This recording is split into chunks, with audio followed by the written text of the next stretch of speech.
आपल्या महाराष्ट्र पोलीसचा इतका दबदबा आहे, इतकी दहशत आहे की कुठल्याही स्त्रीला कधीही चुकीच्या पद्धतीने बघितलं जात नाही, तिच्या वाटे जात नाही.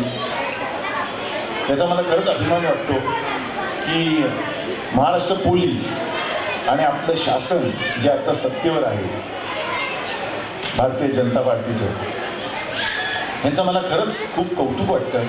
कारण अहोरात्र झटणं एवढंच या लोकांना माहिती आहे. कारण जेवणाच्या वेळा नक्की नाही, झोपायच्या वेळा नक्की नाही. रोज सकाळी उठल्यानंतर तुमचे प्रॉब्लेम्स बाजूला आणि जनतेचे प्रॉब्लेम सॉल्व्ह करायचे. का तर आपण त्यांना निवडून दिले म्हणून.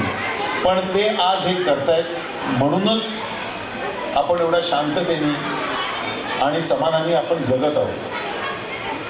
विशेषतः सोलापुरात आल्यानंतर मला काही आठवणी जागा झाल्यात. म्हणजे अशा की खरं तर तो खूप ज्युनियर आहे, पण आपणा सर्वांचा लाडका, ज्यांनी हे सगळं अरेंज केले, डान्सेस बसवले, मी त्याला मास्टर मयूर म्हणतो. त्याच्याबरोबर माझे खूप जुने संबंध आहेत. अनेक कार्यक्रमाला मी त्याच्यासाठी आलेलो आहे.